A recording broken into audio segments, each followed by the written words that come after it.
안녕하세요. 강동선 ABA 연구소 소장 강동선입니다.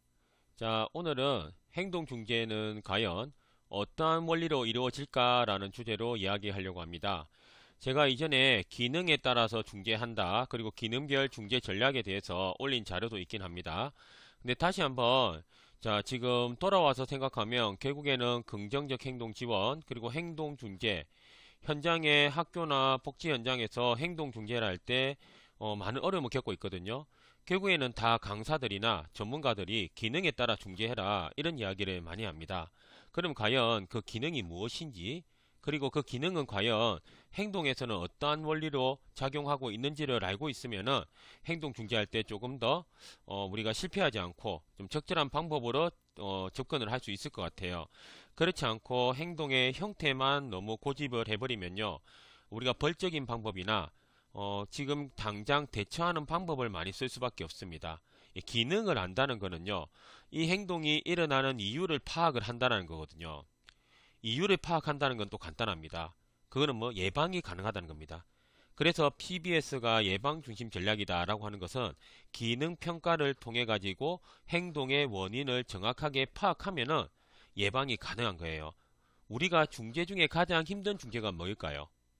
기능을 알 수 없는 것. 즉, 저 행동 왜 일어나는 거지? 저 행동은 도대체 어떠해서 일어나는 거야? 근데 여기에서도 한 가지 약점은 있어요. 기능을 확실히 알고 있는 감각적인 행동 같은 경우에는요, 중재하기가 만만치 않습니다. 그는 제가 다음 강의에서 감각적인 행동을 할 때, 특히 자기 자극 행동 있죠. 이 부분은 어떻게 중재하는지는 따로 강의 자료로 올리도록 할게요.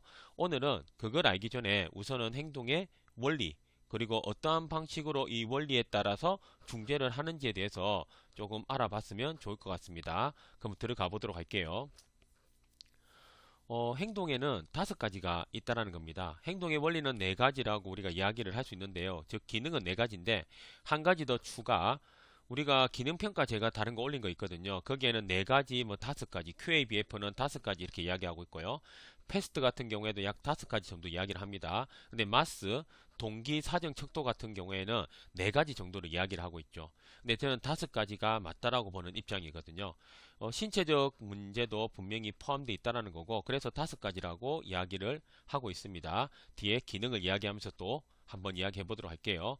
그러면 강화의 네 가지 유형에 대해서 한번 알아보자는 거고요.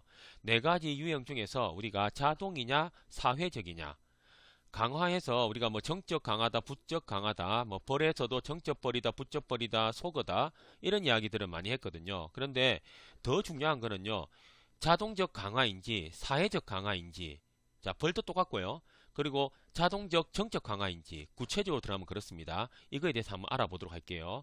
그리고 네 가지 기능에 대해서 비교를 한번 해볼 거고요. 그러면 기능별로 이렇게 파악이 되었을 때 간단하게 어떠한 중재가 들어가는지를 한번 알아보도록 하겠습니다. 상세한 거는요, 앞으로도 이제 사례를 바탕으로 해서 좀 중재 전략을 알려드리도록 할게요. 그래서 여기에서 기능 파악이 왜 중요한지에 대해서 사례도 한번 볼 거고요. 뭐 핵심을 요약하고 이제 마무리하는 걸로 해보겠습니다. 자, 행동에 다섯 가지 기능이 있습니다. 자, 기능 평가, 행동 기능 평가라고 해서 FBA. 자, 기능 평가, 그냥 기능 분석이라 해서 그 FA 이런 형태로 나와 있죠. 자, 이거 보면은 제가 이전에도 했는데요. 첫 번째가 관심이 있다는 겁니다. 관심. 자, 그냥 단순히 행동을 하는 이유로 분류할 때는 이렇게 행동을 다섯 가지로 분류하시면 돼요. 자, 관심. 타인의 상호작용이나 주목을 얻기 위해서 발생하는 행동이죠. 제가 강의할 때는요, 주로 이제 우리가 비장애 학생들 많이 나타나기도 하고요. 지적장애 학생들도 좀 많이 나타납니다. 자폐성 장애 학생들도 나타나긴 하는데, 지적장애를 가진 학생들과 ADHD를 가진 학생들의 이 관심에 대한 빈도가 좀 많이 나타나더라고요. 결국에는 도전 행동을 하는 이유가 관심을 받기 위해서 한다는 겁니다. 거기에는 좋은 관심도 있고요. 부정적인 관심도 또 다른 관심으로 느끼기 때문에 야단을 쳤다고 해가지고 나는 관심 준 게 아닌데요 라고 하는 게 맞지 않다라고 제가 이야기를 합니다. 그래서 이 관심이라는 것이 확실할 때는 어떠한 야단이나 안 그러면 어떠한 상호작용의 느낌을 안 주는 것이 핵심이거든요. 아무튼 행동을 하는 이유에는 이런 관심, 어린아이일수록 많이 나타날 수도 있고 지적장애일수록 많이 나타날 수 있고, 자, 이런 부분들은 분포도는 좀 있습니다. 자, 두 번째가 자, 회피 탈출 있습니다. 어떠한 상황에서 하기 싫다라는 거죠. 그리고 어떠한 상황에 전이가 되지 않는 거, 거부하는 거, 이것도 다 회피 탈출이라고 볼 수 있습니다. 트라우마하고도 연관이 될 수 있고요. 그게 아니면 기질하고도 연관이 많이 될 수 있습니다. 또 오랫동안 있으면서 그냥 하기 싫은 것이 학습됐을 수도 있어요. 그래서 불쾌하거나 어렵거나 싫어하는 상황으로 벗어나기 위해서 어떻게 해요? 소리 지르거나 도망가거나 안 그러면 자해를 하거나 타해를 하거나 물건을 던지거나 이런 상황이 나타날 수 있다는 겁니다. 이런 형태가 중요한 것이 아니라 이 모든 형태의 이유는 무엇이라고요? 하기 싫어, 회피와 탈출에 대한 이런 부분이라는 겁니다. 자, 도피라고 우리 보통 이야기도 합니다. 회피와 도피라고도요. 자, 그 다음이 강화물 습득입니다. 탱저블이라고도 하는데요. 원하는 장난감, 음식, 특정 활동, 물건에 접근하기 위해서 나타나는 행동입니다. 그래서 나 저거 꼭 가져가고 싶은데, 자, 이렇게 나타날 수 있고요. 자, 관심하고 강화물 습득은 이제 사물이냐 사람이냐에 따라 좀 다르고요. 그리고 관심 같은 경우에는 일방적으로 이제 나중에 자동적 강화하고 이야기할 건데요. 일방적으로 상호작용하고 연관이 되어 있고요. 강화물 습득은 꼭 상호작용이 없어도 그 물건에 내가 접근할 수 있으면 또 나타날 수 있는 거예요. 그런데 여기에서 어떠한 장난감, 놀잇감, 뭐 태블릿 PC가 됐던 그것을 타인을 통해서 요구를 한다든지 아니면 그것 자체를 그냥 내가 가져간다든지 하는 것은 강화물 습득입니다. 자, 이런 부분들을 좀 헷갈려 하시더라고요. 자, 이건 과연 관심이냐 강화물 습득이냐. 저 물건이 주가 아니라 선생님한테 어떻게든 표현을 해서 가져오게 하려고 하면은 그 표현이 주라면은 이 행동은 관심이 주가 되는 겁니다. 그런데 내가 저걸 가져가는데 스스로 가져갈 수도 있겠으나 다른 사람을 통해서 꼭 획득하려고 한다고 할 때는요. 획득하는 것이 목적이라고 하면은 강화물 습득이 주 원인이라고 생각을 하셔야 된다는 거예요. 그래야 물건을 가지고 그 강화물을 가지고 우리가 바꿀 것인지 사람이 강화물이 되기도 하겠죠. 사람. 자, 이걸 가지고 관심이나 상호작용을 가지고 하려면은 그 사람이 하는 거에 따라서 달라질 수 있다는 겁니다. 중재 전략이 달라지는 거거든요. 그래서 여기에 좀 집중을 하셔야 되고요. 자동 감각적 강화다. 주로 우리가 자기 자극의 형태로 많이 알고 있잖아요. 자, 행동 자체가 주는 감각적인 겁니다. 이게 정적일 수도 있고 부적일 수도 있어요. 자, 이걸 함으로 해가지고 어떤 감각이 해소된다든지 어떤 감각이 추가가 된다든지 여러 가지가 있을 수 있다는 겁니다. 여러 명이 있어도 나타나지만 혼자 있을 때도 흔히 나타난다는 거예요. 왜? 주변하고 상관없이 내적으로 나타나는 겁니다. 나의 감각의 역치에 따라서 나타나는 거고요. 나의 감각의 만족도, 즉 그걸 나타내는 거죠. 그래서 제가 아까 초기에도 이야기를 했지만은 이 중재가 가장 힘들죠. 나머지 부분들은 보면요. 자, 신체 의학적인 부분에 보면은 통증이나 가려움, 때로는 스스로가 견디기 힘든 컨디션이나 여러 가지가 있을 수 있을 거예요. 이거는 의학적으로 때로는 이제 신체적으로 다른 부분으로 접근할 수가 있는데요. 이 부분들은 어느 정도 원인을 알고 어떤 처치가 들어갈 수 있는 부분이 조금 명확한 게 좀 있어요. 쉽지는 않습니다. 쉽지는 않은데, 근데 자동 감각적인 부분은요, 여러 명이 있을 때도 하는 행동이지만은 혼자 있을 때도 하기 때문에 이걸 스스로가 만족감을 다 만족시켜 버리면은 주변의 환경하고는 상관이 없을 수가 있어요. 우리가 볼 때는 어찌 저렇게 감각 행동을 해라고 하겠지만은 본인은 그게 만족스러운 거예요. 그러면 이걸 환경적인 통제라고 할까요? 환경적인 중재가 다른 중재보다는 조금 더 쉽지 않다. 그래서 중재하기가 조금 더 어렵고요. 특히 자폐 성향, 그리고 자폐 성향에서 오는 기질, 자폐 성향에서 오는 기질과 심리가 맞물려 있는 경우가 되게 많아요. 그렇기 때문에 복합적으로 좀 들어가야 됩니다. 그래서 자동 감각적 강화가 조금은 어렵다라는 겁니다. 그래서 행동의 형태는 자, 소리 지르기로 모든 걸 다 나타낼 수도 있어요. 자, 자해나 타해를 가지고 모든 걸 다 나타낼 수 있고요. 물건 던지기로 모든 걸 다 나타낼 수 있습니다. 근데 원인은 다 다르죠. 그래서 행동의 형태만으로 기능을 명확하게 단정할 수는 없다라는 걸 꼭 기억하시면 좋을 것 같아요. 자, 그러면 네 가지 우리가 이제 표로 해서 한번 보도록 할까요? 자, 위에는 보면요. 정적, 우리 강화, 이게 제가 강의가 있거든요. 강화, 그리고 벌, 이런 부분이 있고요. 그리고 정적 강화, 부적 강화, 이렇게 해놓은 부분이 있었어요. 자, 여기 보면은 정적은 긍정적인 게 아니에요. 포지티브, 추가가 된다라는 겁니다. 추가가 되는 거. 뭐 우리가 이것도 긍정적 행동 지원할 때도 이게 긍정이라는 개념하고 조금 다릅니다. 여기서 정적이라는 거는요, 어떠한 것이 주어진다라고 생각을 하셔야 돼요. 자극이 추가가 되는 겁니다. 부적은 부정적인 게 아니고요. 자극이 제거되는 거예요. 강화에서는 좋아하는 거, 강화물이 추가가 되는 거고요. 그리고 싫어하는 게 제거가 되는 거거든요. 벌에서는 이 포지티브 퍼니시먼트라고 하면요. 정적 벌에서는 정적이 혐오스러운 게 돼버리거든요. 혐오스러운 게 추가되는 겁니다. 이거 긍정적인 게 아니죠. 정적이 아니란 뜻이에요. 그래서 정적을 우리는 긍정적이라고 보지 말고요. 자극의 추가라고 이렇게 보는 게 더 낫습니다. 그러면 자동이다, 사회적이다. 이게 무엇이냐? 자, 우리가 오토라는 이 앞에 말에도 알 수 있겠죠. 자, 우리가 사이클이라는 이제 말에서도 알 수 있겠죠. 오토매틱 같이, 자, 자동적이라는 거는요, 누군가에 의해서 일어나는 것이 아니라 스스로 이것이 일어나는 거예요. 이게 내부 신체적으로 스스로 그 행동을 해서 나타나는 것이지 주변의 환경하고 크게 상관이 있어서 나타나는 건 아니라는 겁니다. 환경이 아예 상관없진 않은데요. 그거의 행동을 시작하고 끝을 내는 거는 스스로의 동작에 의해서 끝난다는 뜻입니다. 자, 그래서 어찌 보면 내적인 요소 이 부분이 더 크게 작용하고요. 환경적인 요소가 더 적게 작용한다고 보시면 돼요. 그래서 자동적 정적 강화는 뭘까요? 자, 정적 강화, 뭔가 주어짐을 해가지고 행동이 증가하는 거죠. 그런데 이 주어지는 거 그럼 어떻게 주어져요? 스스로 주어지는 겁니다. 스스로. 스스로 주어지는 거예요. 주로 이게 뭐가 있을까요? 주변의 거하고 상관이 없으니까 감각 자극이겠죠. 그래서 자기 자극의 형태가 여기에 많이 들어가요.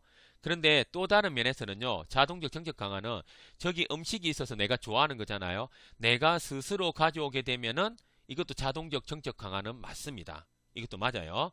그런데 여기서 말하는 거는 조금 더 음식이라는 것도 없을 수도 있는 거잖아요. 없을 수 있는 거기 때문에 그런 원리보다는 내 내적으로 뭔가를 다 획득할 수 있는 거, 뭐 손 흔들거나 뭔가 압박을 가하거나 이런 거 있잖아요. 뛰거나 전정기관을 흔들거나 하는 거는요, 다 스스로가 과자가 없더라도 나타나는 겁니다. 그럼 뭘까요? 이걸 조금 더 자동적 정적 강화로 제가 좀 축소시켜 볼게요. 근데 넓은 의미에서 보면은 저기 있는 과자를 가져와서 내가 배가 불러지는 것도 자동적 정적 강화가 된다는 거는 좀 이해해 주시고요.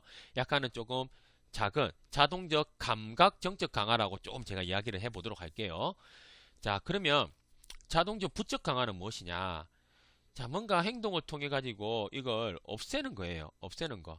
이게 부적 강화는 내가 혐오스러운 것이 있다 보니까 혐오스러운 걸 제거하기 위해서 그 행동이 늘어나는 겁니다. 그래서 그러면 스스로 일하는 건 뭘까요? 신체나 내적인 불편, 어디 아픔이 있으니까 우리 어떻게 해요? 어디 아프면 그걸 어떻게든 좀 더 압박을 해서 주물러 가지고 더 안 아프게 하려고 하죠. 이 아픔을 감소시키고 제거하려고 이렇게 하는 거예요. 그래서 두통이 올 때는 머리를 막 만지기도 하고 두드리기도 하고 뭔가 관자놀이를 막 눌러보기도 하고 이런 행동들을 하잖아요. 이게 뭐냐면은 이 아픔을 없애기 위한 행동이라는 겁니다. 아픔이 이런 행동이 나오게 돼 있거든요. 배가 아프면 우리 자세가 달라지고 다리가 아프면 자세가 달라지잖아요. 그거는 이 고통을 조금이라도 감소시키고 제거시키기 위한 거죠. 약간 의학적인 부분하고 연관이 있죠. 그 이에 뭐 약간은 심리적으로 불편한 면이 있을 때는 의학적으로도 접근할 수 있는데 심호흡을 하거나 이완법을 할 수 있겠죠. 자, 그런 식으로 좀 생각을 하시면 될 것 같아요. 사회적이다라는 거는 다른 사람하고의 연관성을 꼭 찾으셔야 됩니다. 자, 어떠한 것이 자극이 추가되어 가지고 행동이 증가했는데 그게 주변에 의해서다라고 하면은 타인의 관심 대화, 자, 결국엔 타인에 의해서 이 상호작용적인 관계적인 측면에서 이 행동이 유지가 되는 거예요. 내가 어떠한 행동을 하니까 왜 그래? 하지 마. 그래, 그래, 그래. 그랬어요 하면서 어떠한 행동을 강화시키는 거죠. 관심이 추가됨을 해가지고. 근데 관심은 어떻게 돼요? 스스로가 획득하는 게 아니죠. 주변에 의해서, 타인에 의해서 획득되는 거기 때문에 사회적 정적 강화라고 합니다. 한 단계 더 들어가 보면요. 아까 제가 앞에서 이야기했습니다. 강함을 습득일 때. 관심이 아니더라도 저 물건이 있을 때 관심을 통해서 사회적 정적 강화를 할 수도 있어요. 누군가가 과자를 갖다 줘서 내가 배가 부르다라고 하면은 이거는 또 넓은 의미에서 관심은 아니지만은 사회적 정적 강화입니다. 그래서 사회적 정적 강화는요, 조금 더 넓은 의미에서 보면 타인을 통해서 이루어지는 것인데 여기에서는 조금 더 중재를 관심이나 이쪽으로 좀 더 집중해서 이야기했다라고 생각하시면 될 것 같아요. 사회적 부적 강화는 무엇이냐? 이게 하기 싫은 거예요. 나에게 과제나 요구나 어떠한 것이 들어올 때 어디 가자, 이거 해야지라고 했을 때 그러한 자극에 대해서 벗어나기 위해서 어떤 행동이 증가하게 되는 거죠. 그러니까 과제를 시키면 소리를 지르니까 과제가 안 하게 되었다든지. 근데 이 과제나 어려운 거는 누가 제공해줘요? 사회에서 제공해준다. 교사나 친구나 부모나 어떠한 환경이 제공해주는 거잖아요. 누군가가 해주기 때문에 사회적 부적 강화라고 이야기를 한다라는 겁니다. 여기에 모든 행동의 원리는 다 들어가 있습니다. 웬만한 거는. 그리고 이 원리에 따라서 중재하는 큰 틀은 있어요. 상세하게는 뭐 당사자, 학생의 수준과 그 주변 환경에 따라서 조금씩 달라지기는 하는데요. 큰 틀에서는 이러한 원리에 의해서 이러한 원리에 맞게 중재하는 것을 저희는 모티브로 삼고 있거든요. 그렇게 아마 생각하시면 될 것 같습니다. 그래서 조금 이제 앞에 제가 설명을 좀 많이 했는데요. 좀 구체적으로 한 개만 좀 들어가 보도록 할게요. 자, 자동적 정적 강화. 제가 자극에만 좀 집중을 하자라고 했죠. 스스로 기분 좋은 감각 자극이 추가되는 것으로 해서 행동이 유지가 되고 안 그러면 더 많이 하게 되는 겁니다. 이게 청각이 됐던 촉각이 됐던 전정 감각이 됐던 시각이 되었던 그 만족감이 있다 보니까 종이를 찢는다든지 종이를 흔든다든지 종이를 흔드는 걸 본다든지 냄새를 맡는다든지 어떠한 신체 부위를 계속 두드린다든지 이렇게 행동을 한다는 거예요. 자, 이런 부분으로 해가지고 자동적 정적 강화가 일어납니다. 핵심은 혼자 있을 때도 지속하기 때문에 다른 사람의 존재 유무와 상관이 없습니다. 아예 상관없지는 않아요. 완전히 이제 기능이 좀 제한적인 당사자 같은 경우에는 좀 상관없이 일어나기도 하는데요. 조금씩 인지가 포함된 자극을 하는 이제 당사자 같은 경우에는요. 사람이 많을 때는 자, 컨디션에 따라서 좀 더 할 때도 있고 좀 덜 할 때도 있어요. 그래서 이거는 신체적 문제하고 감각하고 같이 가야 될 수도 있어요. 그럴 때는 조금씩 차이가 나긴 하는데 그래도 있으나 없으나 아예 제로는 안 되고 어떻게든 조금 하긴 한다는 거예요. 줄어들 수는 있는데 하긴 한다는 겁니다. 그러면 여기에 행동 중재의 목표도 어떻게 한다고요? 줄이는 데 목적을 해야 돼요. 제거하는 데 목적을 두면요. 더 실패할 확률이 높습니다. 이걸 하는 이유가 있거든요. 감각적인 만족감은요. 불안감을 해소시켜주고 다른 부분이 있다는 겁니다. 그래서 주요 뭐 행동을 보면 손 흔들기, 몸 흔들기, 이제 뭐 반복 발성 같은 거 있죠. 예, 반복해서 어떤 소리를 낸다든지 몸을 흔든다든지 해서 다양한 우리가 감각 체계로 이렇게 하기는 하더라고요. 그래서 뭐 다양한 이제 감각 통합, 놀이, 운동 이렇게 하는 것도 많은 도움이 될 수 있고요. 가정에서도 이 감각을 조금 평소에 좀 다양한 감각을 만족시키는 이런 연습들을 많이 해야 됩니다. 그래서 우리가 기능 평가를 하고 그리고 여러 가지 자극 평가를 통해 가지고 어떠한 자극에 의해서 이게 유지가 되는지를 파악을 할 수 있고요. 그러면 감각 매칭이나 안 그러면은 감각 소거, 환경 푸브와 RIID 같은 경우에 반응 제한을 하고 뭐 차별적인 다른 반응을 제공해 주는 거 이런 식으로 하는 부분이 있습니다. 자, 이 부분은 자, 이후에 중재 전략을 할 때 제가 자세하게 좀 설명을 드리도록 할게요. 자동적 부적 강화가 있습니다. 자, 불쾌한 내적 상태나 감각을 줄이기 위한 행동이라고 했죠. 아픔이라고 했습니다. 자, 행동에 불쾌한 감각이나 내적으로 통증이 있을 수도 있고 불안이라는 것도 있죠. 또 더 넓게 본다면 심리적인 부분도 여러 가지 뭐 모든 행동이 나타나는데 여기에 하나의 요인이라고 볼 수 있는 것 같아요. 우리가 알 수 없는 원인일 때에는 심리적인 부분도 많이 있거든요. 이걸 감소시키고 제거하기 위해서 나타나는 행동이다라는 겁니다. 불안, 통증 사항이 증가하고 행동 종료 후에 안도하거나 이완된 표정이 나타난다는 거죠. 그게 괜찮으면은. 특히 우리 발달장애인 분들이 약물을 복용 많이 하잖아요. 이게 아플 때 먹는 약이라기보다는 심리적인 불편함에 의해서 먹는 약들도 많은데 그 약으로 인해서 변비가 오는 경우도 많아요. 그럼 변비에 의해서 되게 불쾌감을 또 다시 표현하기도 합니다. 이 변비가 해결되면은 조금 더 행동이 좋아지기도 하고요. 그래서 참 약이라는 게 애매하죠. 이 행동이 좋아지기 위해서 했는데 그에 따른 부작용으로 인해서 다른 행동이 유발될 수 있는 거 정말 잘 관찰하고 우리가 집중적으로 좀 봐야 되는 부분인 것 같습니다. 자, 주요 예시가 뭐냐면은 머리 기 만지기, 통증 완화죠. 뭐 피부 꺾는 거, 성행동하고도 자주 오해를 받는 이제 가렵는데 그게 이제 사타구니나 특정한 부위가 됐을 때는 성행동으로도 이렇게 오해받는 경우도 많이 있거든요. 그리고 몸 흔들기 같은 경우에 이제 불안하거나 긴장을 완화시키기 위해서 우리는 뭐 다양한 방법이 있겠지만은 스스로 그런 동작을 통해 가지고 이 불안 긴장을 완화시킨다는 겁니다. 그래서 의학적인 원인에 대해서 한번 파악하는 게 제일 중요합니다. 저희가 알 수 없을 때는요, 의학적인 부분을 먼저 파악하는 게 정말 중요해요. 그냥 저건 아픈 게 아니래요, 이게 아니래요 하지만은 특정한 원인이 파악이 됐을 때는요, 의료적으로 먼저 확실하게 이게 아니다라는 것을 알고 나서 오는 게 좋습니다. 그럴 때 좀 안이하게 그냥 병원에 안 간다든지, 그냥 저거는 그냥 나타난 행동이잖아, 이렇게만 치부해버리면은 정말로 아파서 그런 건데 얼마나 억울하지 않을까라는 생각을 저는 하거든요. 그래서 선행사건 조정이나 의학적인 처치 연계, 이완훈련, 대체 감각 제공 같은 걸로 많이 하고 있습니다. 사회적 정책 강화는요, 제가 이야기를 했어요. 타인의 관심이나 반응, 상호작용이 주가 되는 겁니다. 타인하고의 연관성이 있는 거예요. 내 스스로 획득하는 것이 아니라 타인을 통해서 꼭 이루려고 하는 겁니다. 여기 타인이라는 것을 잘 생각하셔야 돼요. 여기서는 주로 관심이라는 재료를 가지고 이야기를 하고 있는데요. 핵심은 어른이나 또래죠. 주변의 사람이겠죠. 빈도가 증가하죠. 어떤 관심에 대해서.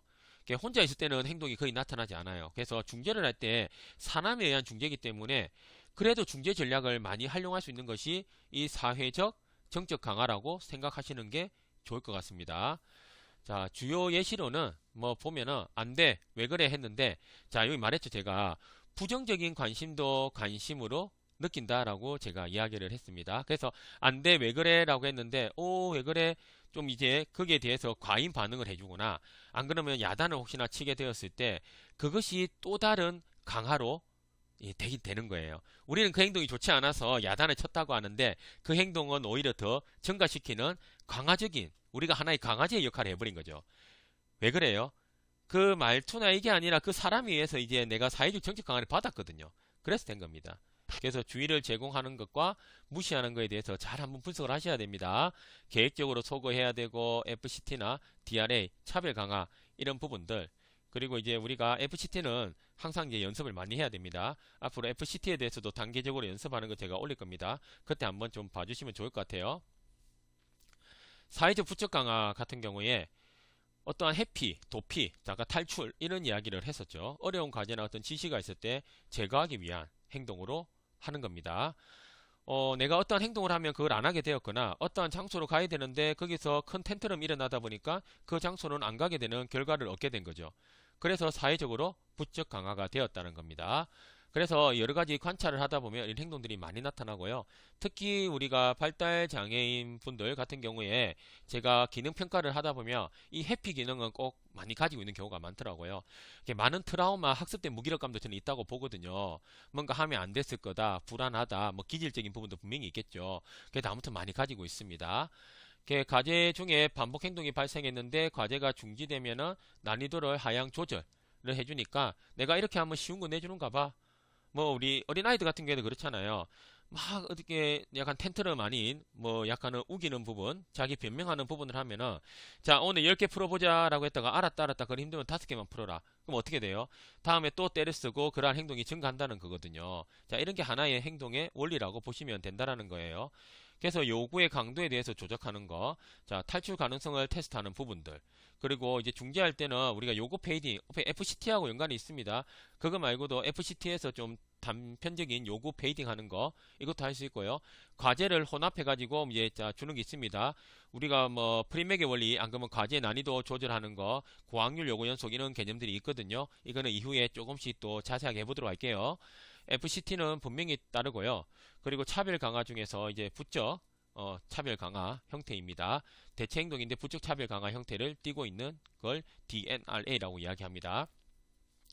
그래서 한번 정리를 해보면요. 자, 자동적 정책 강화, 자동적 부적 강화, 사회적 정책 강화, 사회적 부적 강화. 자, 혼자 있을 때도 지속이 된다고 했고요. 외부 자극하고 아예 상관없는 건 아닙니다. 약간은 무관하게 좀 발생하는 것처럼 보여요. 혼자 있어도 많이 나타난다, 그런 거예요. 스스로 즐거움입니다. 여러 가지 감각들에 대해서 하고 있는 거고요. 자, 매칭 자극을 제공하는 부분들. 자, 우리가 비유관 자극, 이게 비유관 강화 형태에서 이렇게 하는 부분이 있습니다. 자, 이거는 다음에 한번 보도록 할게요. 자, 감각을 소구시키는 부분은 분명히 있어야 돼요.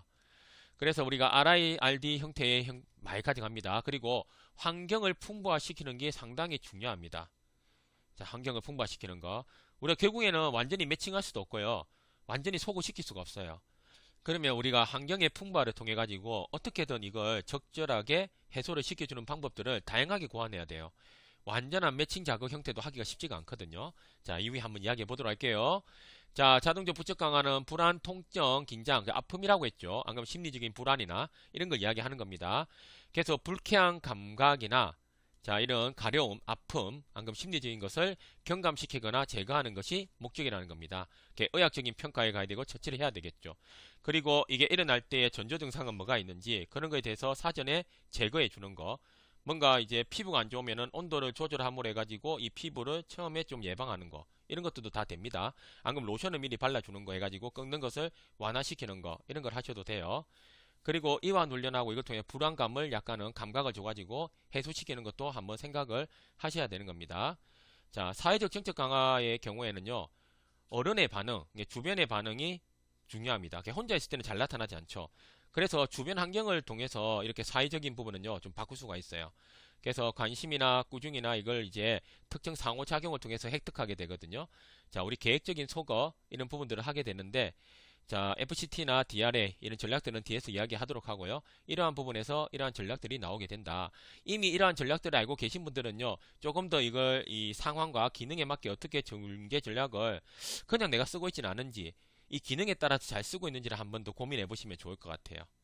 자, 사회적 부적 강화의 경우에는 어렵거나 싫은 과제, 제가 이걸 탈출하고 도피하고 회피하기 위해서 나타난다고 했죠. 그래서 요구나 지시가 있을 때는 뭐 도망가 버린다든지 다음에 그러한 환경이 너무 자주 노출되면요. 그러한 학교나 치료실이나 여기가 나한테 불쾌하다고 생각하니까 처음부터 가지 않으려고 하는 행동이 나타난다는 겁니다. 그래서 어떠한 이걸 벗어날 수 있는 이제 요구할 수 있는 페이딩을 만들어 준다든지 FCT 나 이래요라고 해서 휴식이나 도움을 요청하는 것을 해줍니다.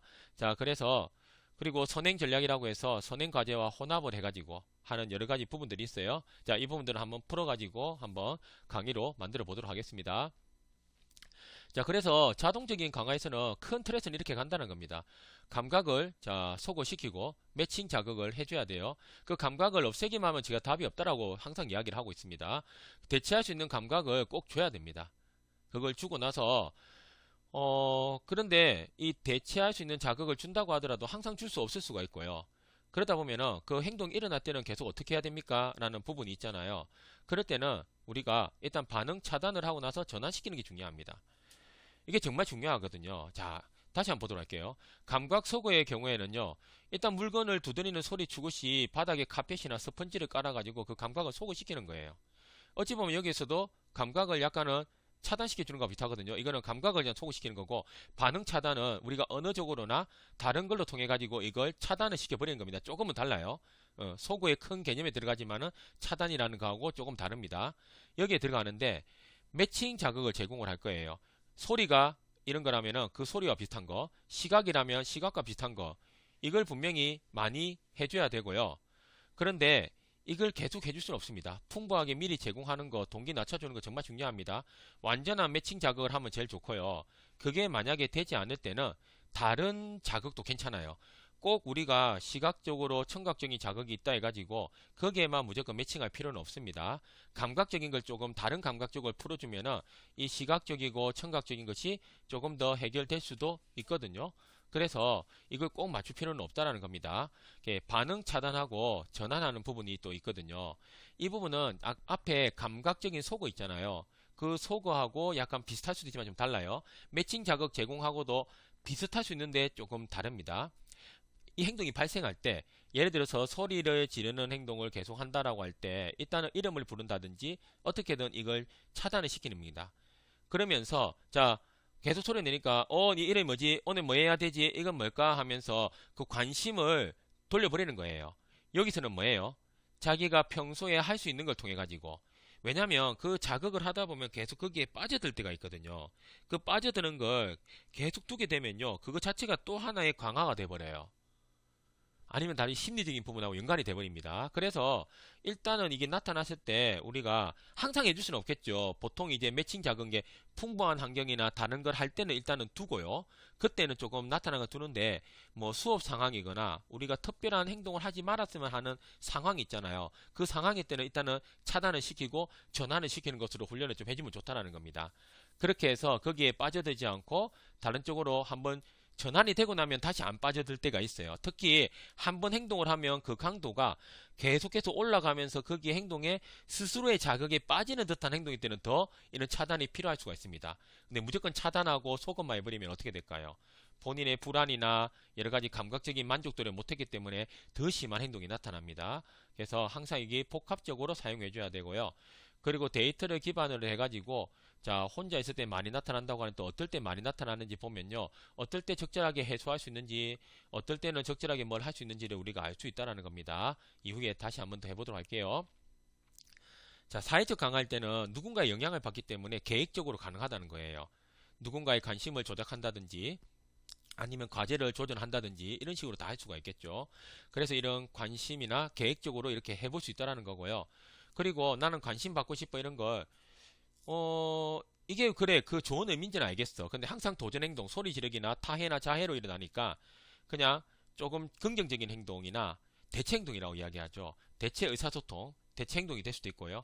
크게 봐가지고 이렇게 기능적 의사소통 훈련이 꼭 따라와 주면은 굳이 이 행동을 하지 않더라도 이렇게 표현하니까 그게 달성이 된다라고 하면은 더 좋은 방법이라는 겁니다.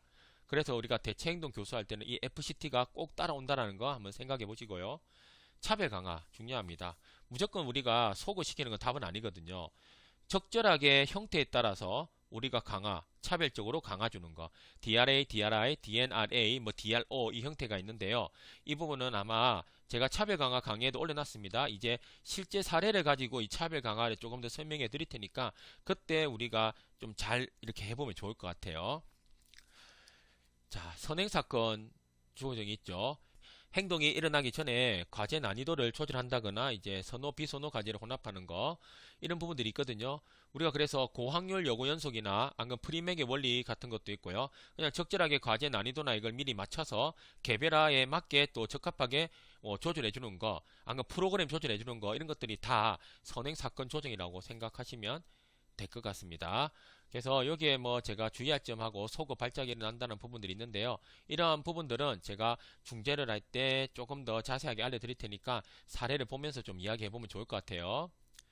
그래서 우리가 기능 파악이 왜 그렇게 중요한가? 제가 뭐 기능에 대해서 설명을 좀 많이 했지만은 결국에는 이걸 제대로 파악하는 게 중요하고 기능에 따라서 중재가 너무 달라지잖아요. 같은 소리 지르기인데.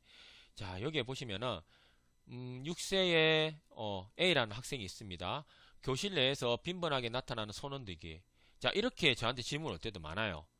그런데 이게 보통 보면요. 아, 자기 자극 행동이구나. 이렇게 생각을 많이 한다는 겁니다. 예, 관찰을 해보니까 혼자 노래할 때 가끔 발생하기는 해요. 과제 시간일 때 근데 너무 많이 발생합니다. 교사가 주의를 주는데 뭐 크게 없이 그냥 일정 수준 유지하고요. 그래서 이게 자동적 강화일까 과제 탈출일까 해서 기능 분석을 해보니까요. 과제에 대한 요구가 주어질 때 이 행동이 더 급증하는 것이 이제 우리가 그 빈도 그래프 하고 이렇게 다 보다 보니까 측정을 해보니까 나오더라고요. 3포도 하고 우리가 ABC부터 해서 또 그래프 이렇게 그려 나가는 부분들이 있거든요. 이런 기능평가, 기능 분석을 통해서 하니까 결론적으로는 우리가 도피, 해피라고 할 수 있는 사회적 부적 강화였습니다. 그래서 중재는 어떻게 돼요? 자, 요거에 대한 페이딩, 난이도 조절 같이, 그리고 FCT를 도입하고 DNRA, 이 뭐 차별 강화, 이게 부적 형태의 차별 강화, 이 형태를 하는 것이 맞다라는 겁니다. 그러고 나니까 행동이 많이 감소했다라는 부분이거든요. 근데 만약에 이게 손흔들기가 자동적 정적 강화에서 어떻게 했을까요? 이걸 하는 걸 조금 더 이해하고 풍부하게 환경을 조절할 것이고 대체 감각을 찾을 것이고 계속 이렇게 했겠죠. 복합적으로 나타날 수도 있겠죠. 그런데 이제 우리가 기능이라고 할 수 있는 부분이 회피, 도피, 탈출이었거든요. 그렇기 때문에 이 부분은 이러한 중재가 조금 더 적절했다는 겁니다.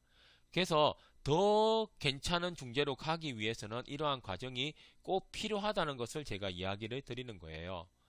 그래서 형태가 같아도 기능이 다르면 중재가 달라진다는 거, 이게 핵심입니다. 그래서 요약을 한번 해보도록 할게요. 형태가 아닌 기능으로 분류를 해주시면 좋을 것 같습니다. 그래서 제가 네 가지로 이렇게 나눴죠. 이걸 한번 잘 기억해 주시고요. 그리고 기능평가를 꼭 이제 기능 분석하고 기능평가를 해서 가설적으로 접근을 해서 우리가 하는 게 좋다라는 겁니다. 우리가 짐작은 할 수 있지만은 정확하게 판단된 가설, 짐작을 조금 더 확인하는 과정을 거쳤을 때 더 좋은 중재가 이루어진다라는 거는 꼭 기억해 주시면 좋을 것 같아요. 자, 자동적 강화는 감각과 내적 상태에 집중을 해야 됩니다. 그래서 만만치는 않다는 거고요. 그리고 이제 의학적인 부분들, 선행사건 중재, 매칭 자극 이런 부분들 제가 이야기를 했죠. 사회적 강화는 누군가에 의해서 사회적으로 환경적인 조절에 의해서 우리가 조금 해야 된다. 주변에 있는 사람이거나 방금 내가 제시하는 방법이거나 이 주변에 의해서 통제가 될 수 있는 부분이 많아요. 중재가 된다는 뜻입니다. 이렇게 데이트를 하고 나서 그리고 이제 피드백하고 일관성을 꼭 유지해 주는 게 중요합니다. 한 사람의 일관성도 중요하고요. 여러 사람의 일관성도 중요합니다. 그게 아마 정말로 우리가 행동을 보는 기준이 될 겁니다. 그래서 행동 중재는 기능별로 다르게 설계할 때 가장 효과적으로 작동한다라고 마지막으로 이야기 드리도록 하겠습니다. 자, 이제 제가 AI로 이렇게 자료를 조금 만들고 있습니다. 그래서 제가 부족한 부분이 AI가 좀 많이 채워주기도 하고요. 그래도 그에 따른 해석은 제가 필요할 것 같아서 제가 계속 AI를 연습을 시키고 저 또한 AI한테 배우기도 하고 하면서 조금 더 팩트적인 의미로 전달 드리려고 노력하고 있습니다. 자, 영상이 자주 올라오지는 않는데요. 그래도 시간이 될 때마다 꾸준하게 올릴 테니까 구독, 좋아요 부탁드립니다. 감사합니다.